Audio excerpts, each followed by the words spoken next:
are in heaven, hallowed by thy name. Thy kingdom come, thy will be done on earth as it is in heaven. Give us this day our daily bread, and forgive us our trespasses, as we forgive those who trespass against us. And lead us not into temptation, but deliver us from evil. For the kingdom, the power, and the glory are yours, now and forever. Amen. Hail Mary, full of grace, the Lord be with you. Blessed are, and blessed is the fruit of your womb. Jesus, Holy Mary, Mother of God, pray for us, now and the hour of our death. Amen. Josh, the third reader, please.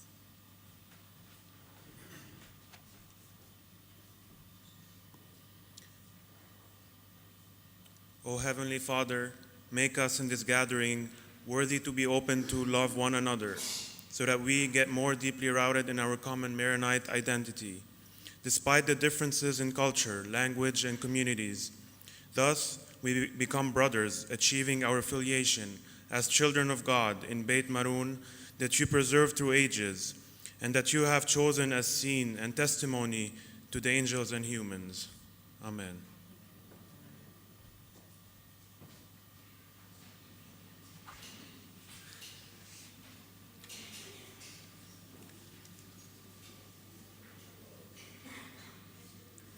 I have the big pleasure today to introduce a board member of our foundation, Mr. Antoine Wakim.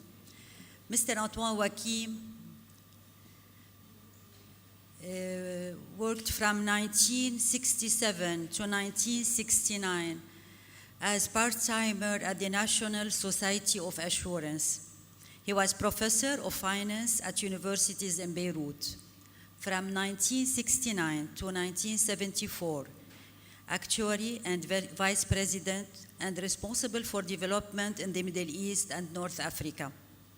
1969, he worked for the launching of the first medical plan in Lebanon and the Arab world. From 1974 to 1987, and due to the wars in Lebanon, he was active in the formation of 4 associations, abroad of course, La Marocaine Vie Morocco, Maghribiya, Tunisia, and Jordan Eagle. He developed with the team a new concept of life assurance kinetic. This concept was installed in Turkey in 1984 and later in 7 other countries. 1987 to 2009, he was the President Director General of the Alliance SNA Group. He was active as well in the formation of 3 associations, Alliance Egypt, Alliance Saudi Arabia, and Next Care Gulf. Since 2009, Mr. Wakim has many administrative responsibilities. Alliance MENA Holding, SNA Lebanon, Jordan Eagle, Bank of Beirut, BMO Bank, Hôtel Dieu de France in Lebanon, National Social Security Fund, Lebanese Management Association. He was the former governor at the American Hospital in Paris, former advisor board member. Business school at the American University of Beirut, advisory board member at Business School and Family Business Institute at the Lebanese American University, and the board member of Brumana High School. Mr. Wakim, تفضل.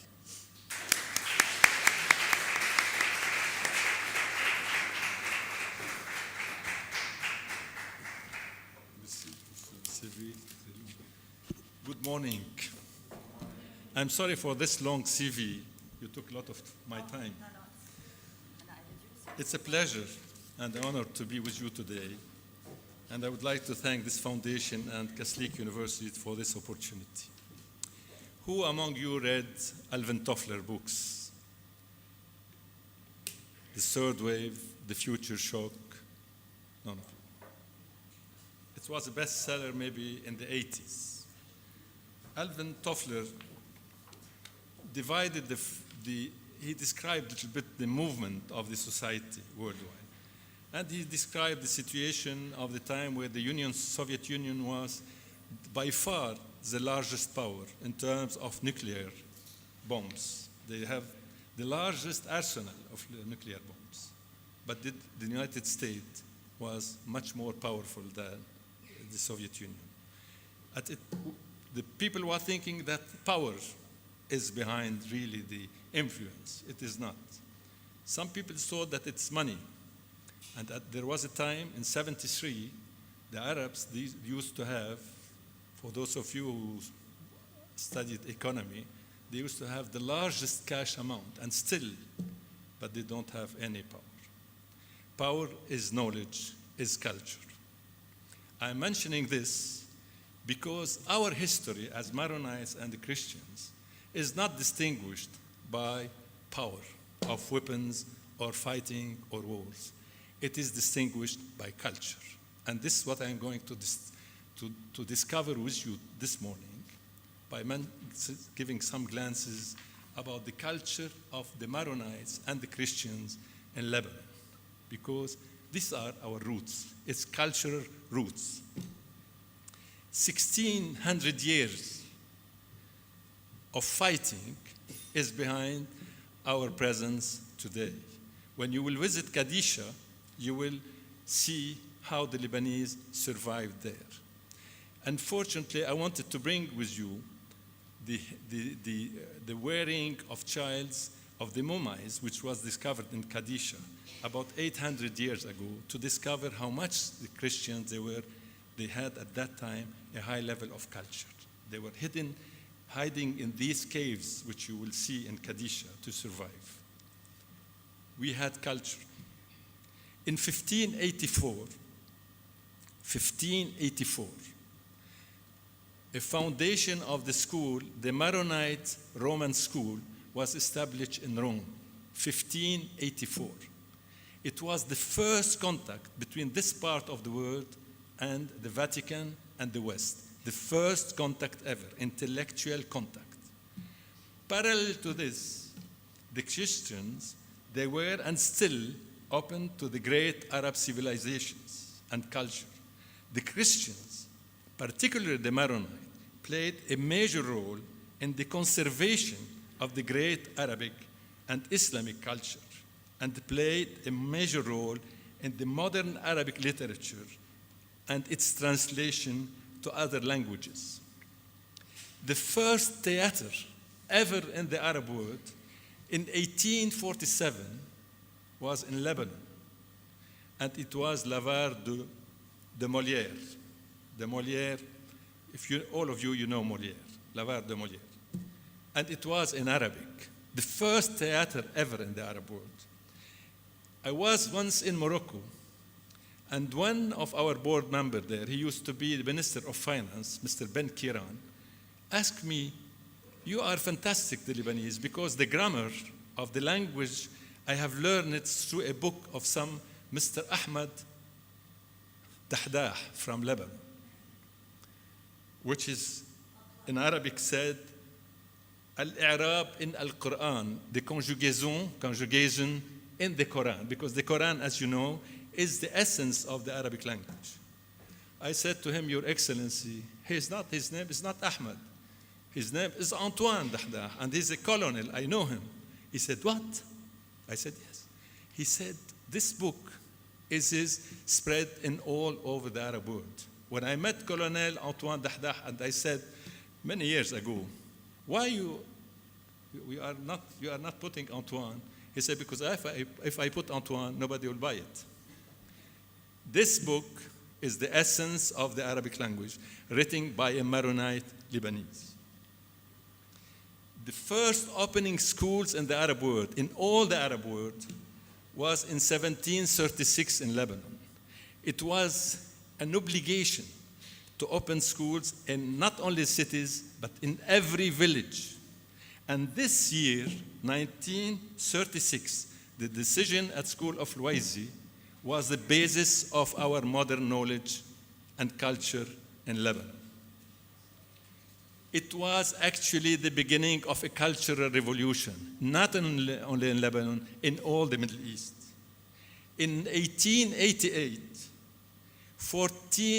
almost 14,700 students was in Beirut and Mount Lebanon mainly. 42% were girls. Unique event in the Arab world. The Arab world at that time, 400 years of occupation, there was no schools. The Ottomans closed all the schools, but they haven't been able to close the school in Mount Lebanon. The first printing machine, 1610, in Kushaia, Saint Antoine, Kushaia, I think you are going to visit that today. It was done undercover because it was forbidden to have this kind of machines.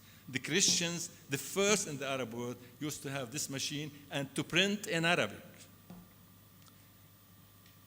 The first economical congress about economy and about the prices and the consumer rights was held in Lebanon in 1821 by the Christians in Antilles.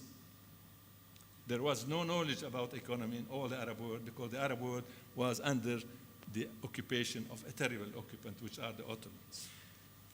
This conference inspired generations. It was behind the revolution of the major Lebanese Tanya Shaheen revolution. Someone, I don't know if another speaker will mention, Tanya Shaheen was behind after the first economical revolution in the Arab countries. And he inspired Christians, Druze, and Muslims for years. This revolution took place in 1821. 1867, the first faculty of medicine, by what's known today the American University, was opened in Lebanon in association with Harvard University programs. 1867, the first in the Arab world, and was followed later on by the University of Saint Joseph in Beirut. In 1914, Beirut was competing with the largest city in the Arab world, Cairo, in terms of public newspapers. This tiny little Beirut, which at that time was 250,000, was, in terms of culture, largest than Cairo, which is today 12 million inhabitants. In spite of 400 years of terrible Ottoman occupation, we Christians, particularly Maronite, we have been able to maintain a relative liberty and for a faith and culture in our mountains. Churchill, the Orientalist, not the Churchill, the UK, it was a Churchill, an Orientalist who came here, wrote in 1853. What did he say? He quote, I quote, nature of the mountains, and the influence events, because this part of the world was always in turbulence. Nature and the influence of events have combined to make Mount Lebanon on what it has long been and must always continue to be the rampart of fortress of religious liberty in the East. And at later period, for those sectarians who were exposed to the fury and persecution of the dominant faith and doctrine of the Constantinople. This was a kind of prophecy. Actually, in 1915, we received, because of the Armenian genocide, we received the largest number among all the countries of Armenians. Actually, the Armenians community in Lebanon is the largest after the United States. Lebanon, this tiny country, because of the Christians, we welcomed the Armenians.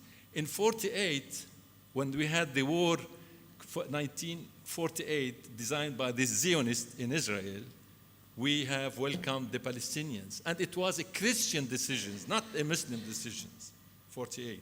The president was a Maronite Christian, because we believed that we have to open doors to people like us, because the Maronites we came from the Arab land to hide in these mountains. In 1960, 62, 63, when Nasser dominated the Arab world with the communists and socialists, the Iraqi thinkers, the Syrian thinkers, the Egyptian thinkers, every intellectual ran from there and came to Lebanon. Today, we have about 1 million Syrians in Lebanon who run because of this bloody war they are having. We have today half of our population.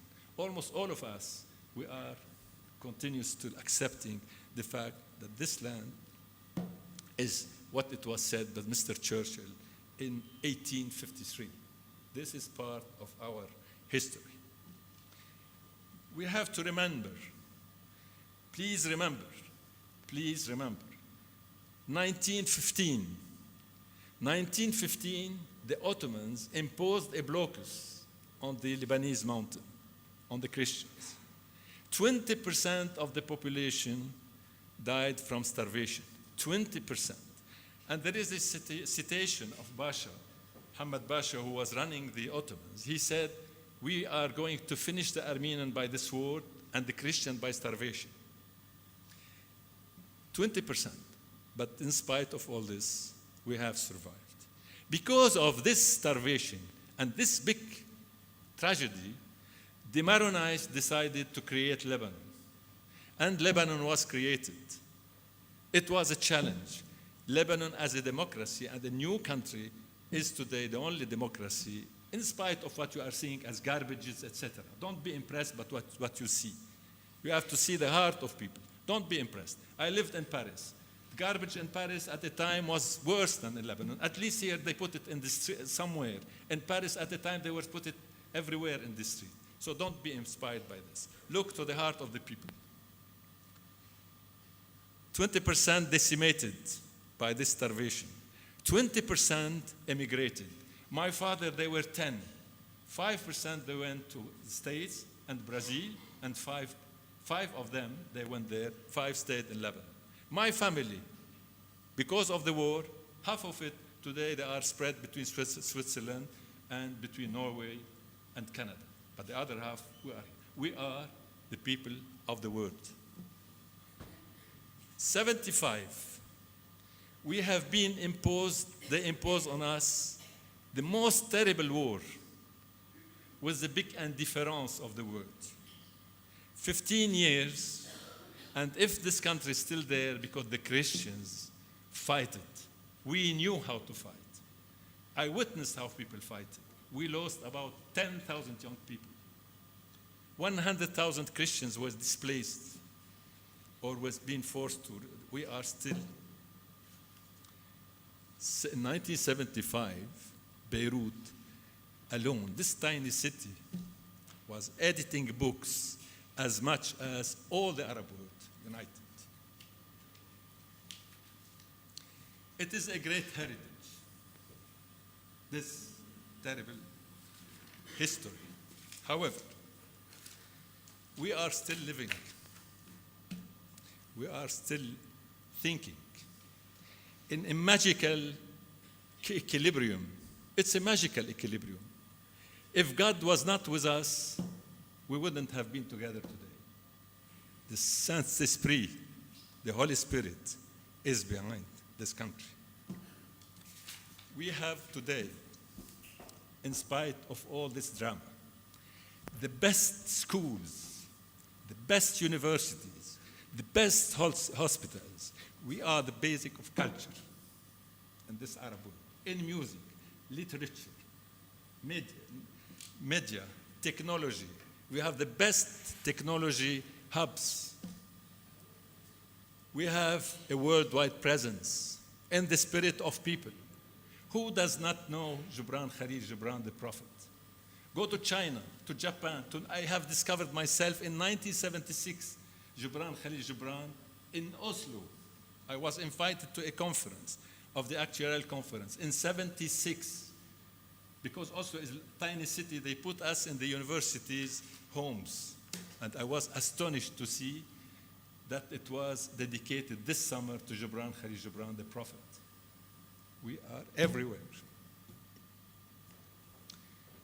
In medicine, do you know that we have the first prize Nobel, pre-Nobel of medicine, are done by 2 Lebanese, the first in all the Arab world.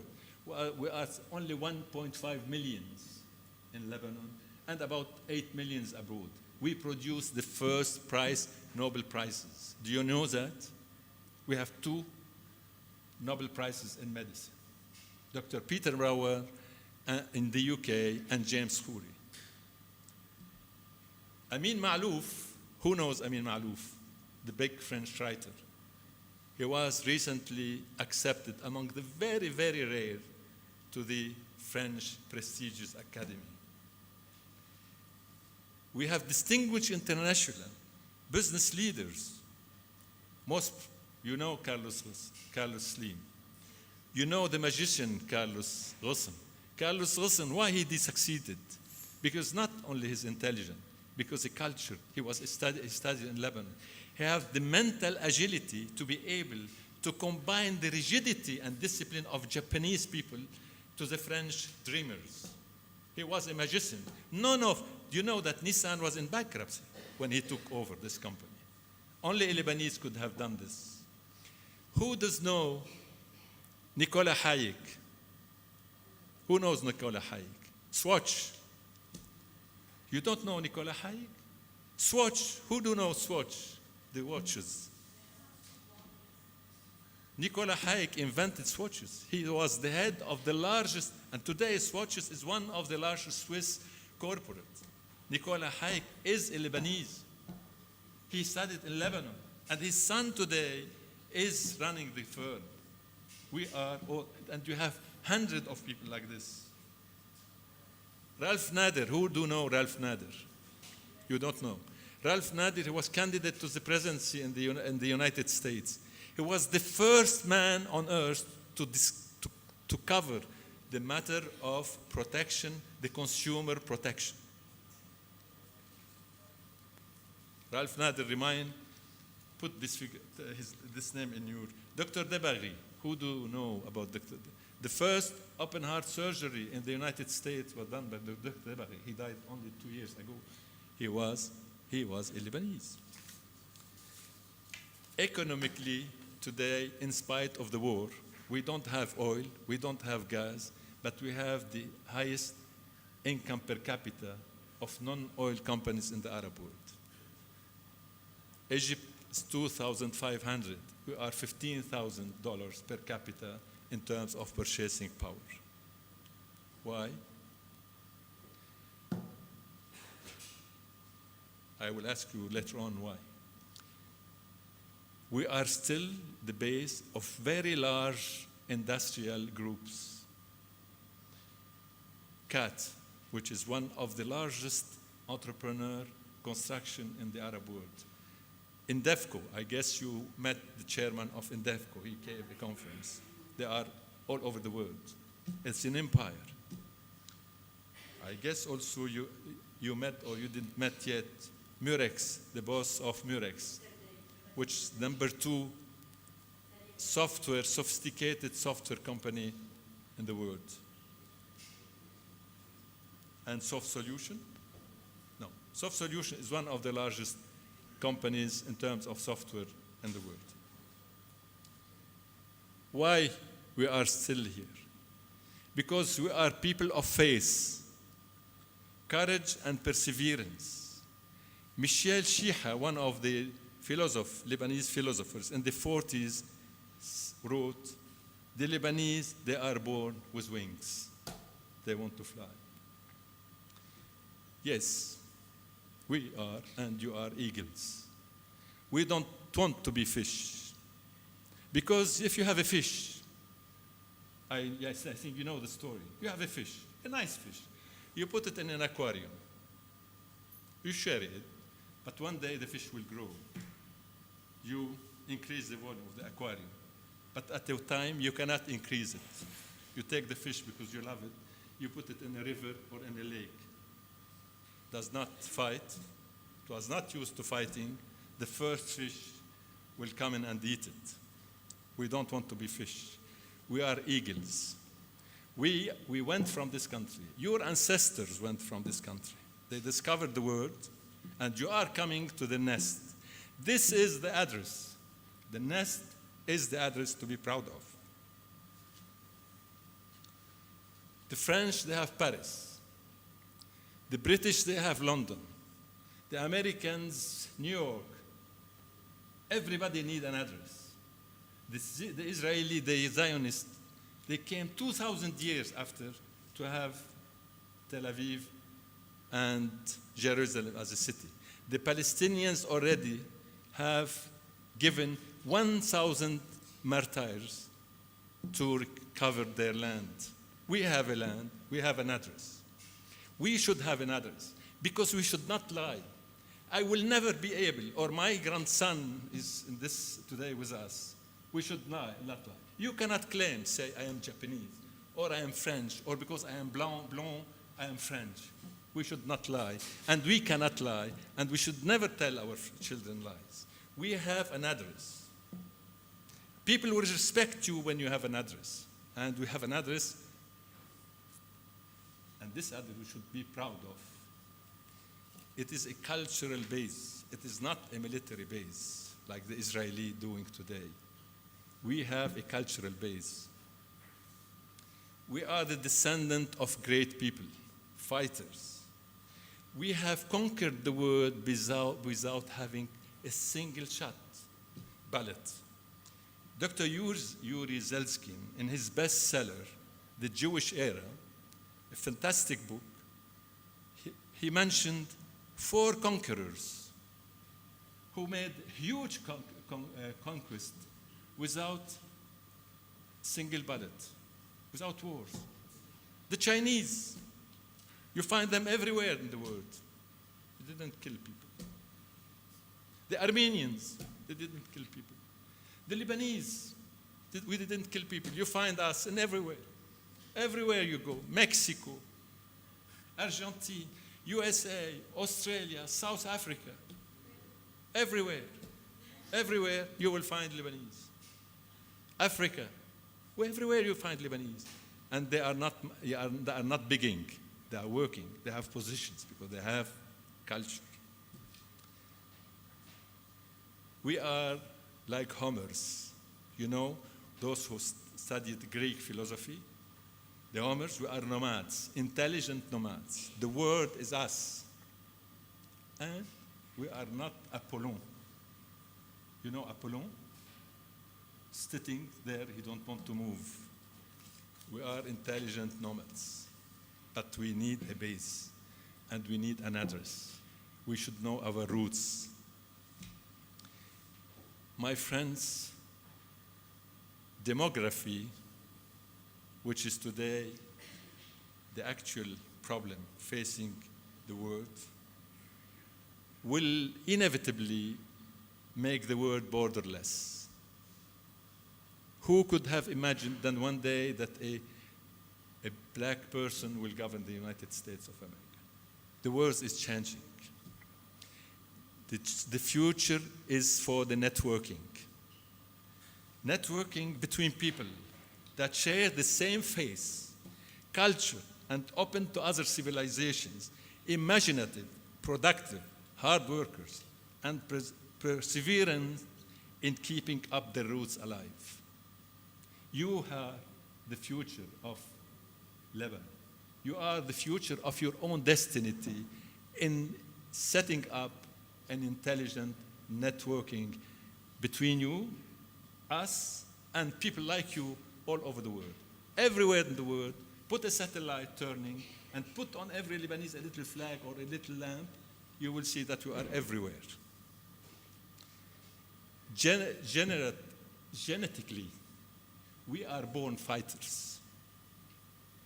Faithful men and women, trustworthy. Why we have succeeded? Not because wars.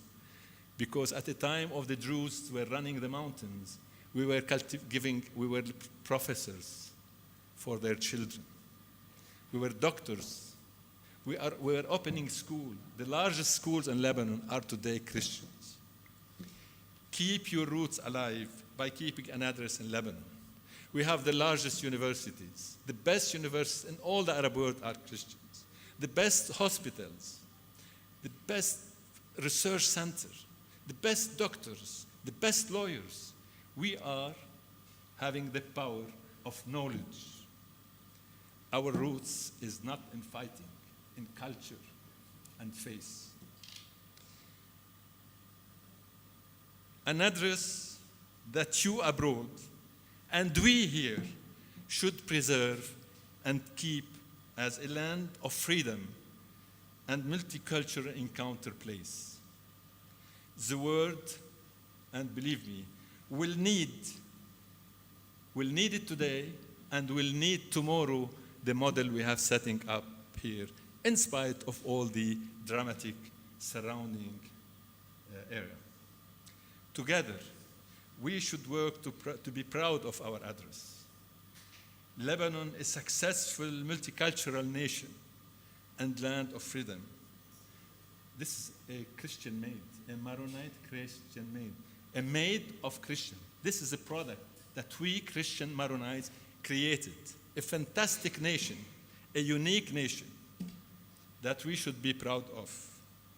God bless you, and I wish you a good journey. I was planned for 20 minutes. I hope that I didn't go beyond.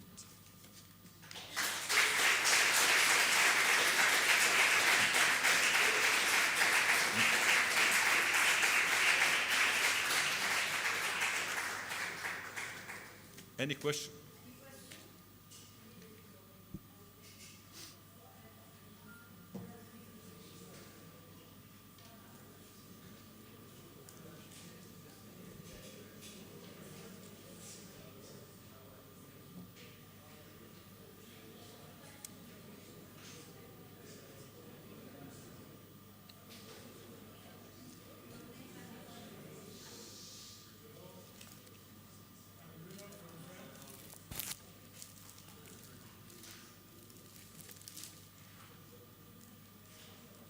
Hello, I'm Bruno from France.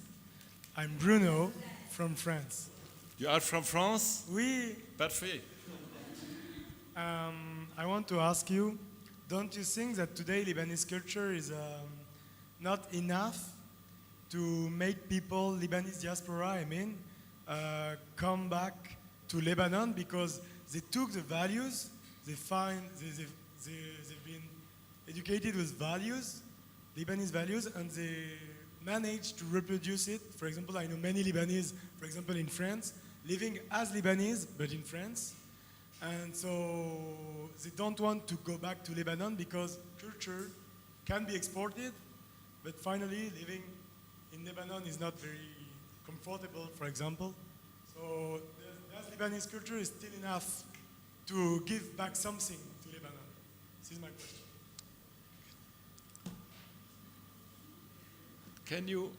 You are living in France permanently, huh? You are aware that many French are leaving to the United States and the UK massively these days. We are a tiny country. We are born to live everywhere in the world. Don't imagine that anybody can imagine that people will come back and live here. They may come back, but this is an illusion. The world is open. It is not there. The question is not there. The question is in our conscience, from where we are coming and who we are. We have values to share, and these values to share are essential. What are these values to be shared? One, to keep in memory our origin, our genuine origin. You have to tell to your children one day. I am telling my grandchildren is with us today, my grandson.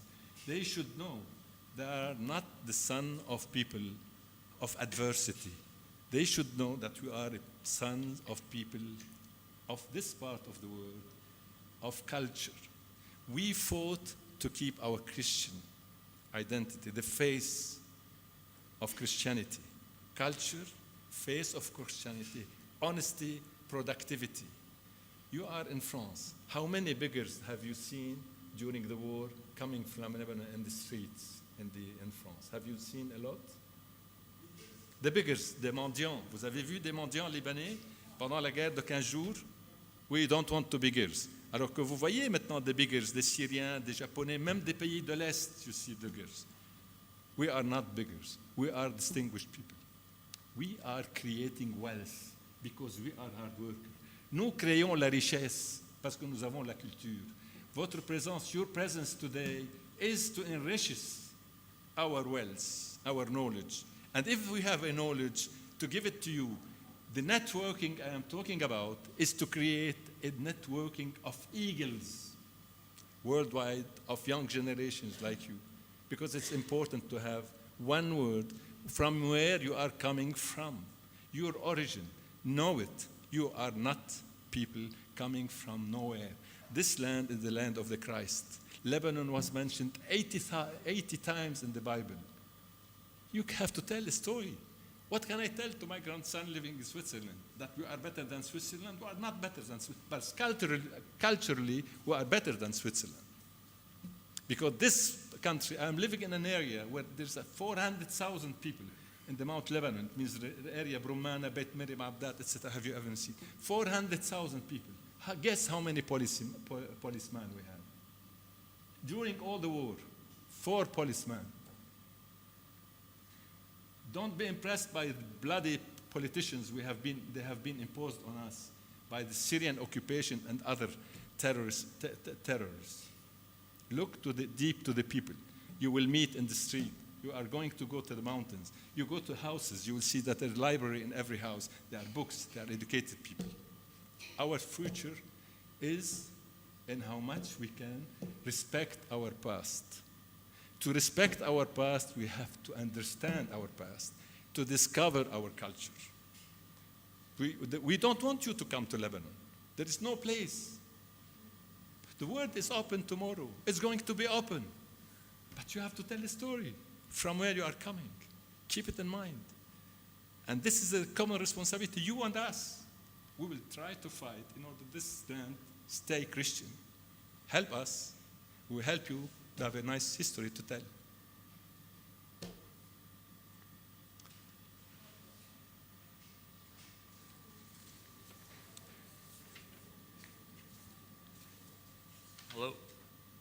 Hello? I'm Tony from Canada, and I have a question about your Churchill quote. You said that in 1853, Churchill said that Lebanon is a place... Churchill, the writer, not Churchill, the politician. Yeah, not Winston Churchill, the other Churchill. Yeah. You said that Churchill said that Lebanon is a place where people live with religious liberty. Seeing how almost every conflict we've had since that point has been related to sectarian divisions and tensions in one way or another, do you still believe in that quote today? Definitely, I believe in that cause. Why? Because during the war,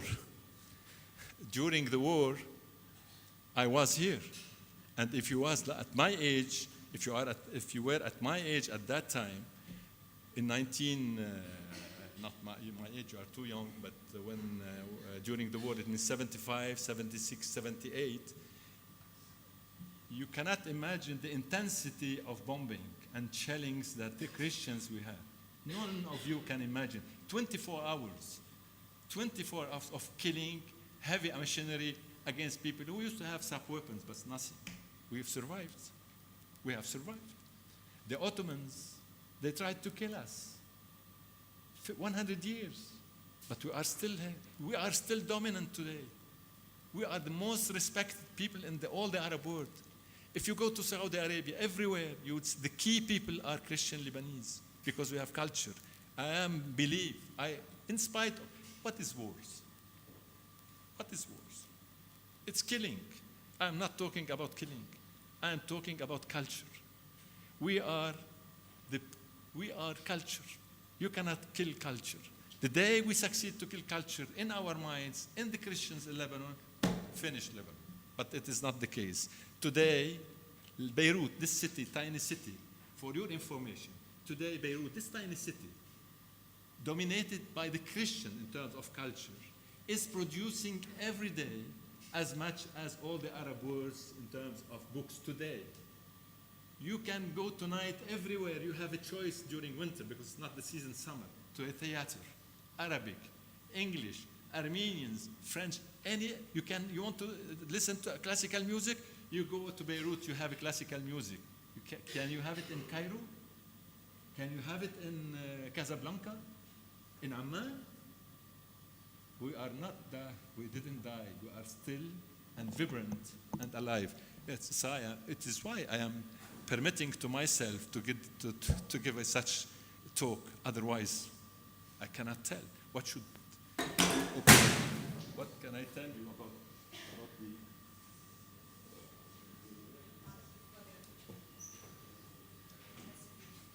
When you reach my age, you understand this kind of accident. We cannot control always our other question. Because before I end this, I will tell you a true story about the Christians, the Maronites in South Africa.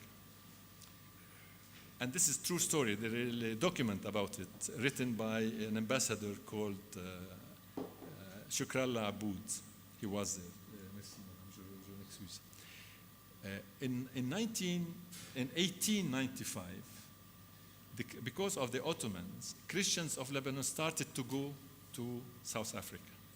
South Africa was apartheid regime. People were divided in three parts. The son of God, the white, with blue eyes. Son of the devil, the blacks. And the people like us was called son of the sin. And the son of the sins, the blacks and the Indians, were living in an area which is, for those who know Johannesburg, Soweto area. It was a very remote area, very dark, and only workers were living there, colored people. In spite of all this, the Christian Lebanese succeeded to build up a church, and the Muslims, Indians, built a church. But it was forbidden to have cigarettes, alcohol, or any luxury things or books, nothing for this population, because they were considered son of the sin. One day, a Lebanese in 1905 came from Zgharta. You know Zgharta, near Ehden, where you were yesterday. He arrived there. He used to be a blonde guy with blue eyes, but he was a Maronite Lebanese. He went there. He discovered that nobody was asking anything, so he started to make the trade by taking in alcohol, which was forbidden, cigarettes, books, etc., and he became extremely rich. He was in love with a white girl of God, and he wanted to get married. And they went somewhere to buy a house. When they were doing the contract, the judge there told him, you cannot buy a house. He said, why? He said, you are not a white man. You are not a white man. He said, well, you are Lebanonians. You cannot be a white. You have to be in Soweto. It's forbidden for you. He was so rich that he went to the court. First court, second, he lost. He decided by perseverance to go to Pretoria. Pretoria was the federal place. His lawyer was a bright man. He went with him. They went to Pretoria. There was a jury. And the lawyer asked him, please, don't open your mouth. Don't open it. Let me talk. He said, gentlemen, Mr. Juries, Mrs. Juries, sorry, we have lost this case twice. I am sure that I am going to lose it with you. But I would like to ask you one question and ask you to give 1 hour of meeting among yourself before you answer me. They said, okay, what is your question? He said, my question is simple. We are Christians. We are profoundly Christians. We know by our religion that the Christ will return to earth. Yes or no? They said yes. Okay, he said, and if the Jesus Christ come to South Africa, how you will treat him? He's not a white man. So they went, they deliberated during half an hour, came back with the decision that all Christians coming from Lebanon are considered as white. So perseverance, and they open for them doors everywhere. This is a true story, amazing story, but this is to tell you that perseverance sometimes does pay. My name is Anthony Kantara from Canada. I just want to say, you mentioned about Sorry? Anthony Kantara from Canada. You mentioned that how Lebanon's always been open to refugees from Armenia. Can you put it a little bit closer because I'm not... Hello? Yeah, Good? good. Okay. So you mentioned how Lebanon has always been open to refugees coming from Armenia, from Syria, Iraq, and so on. At what point can we draw the line and say that it's enough? Because at this point now we have almost 50% of our population, and the majority of them are not of the same religion as us, and we're becoming even more of a minority in our land. Look, it's a very tricky question and very difficult for me. When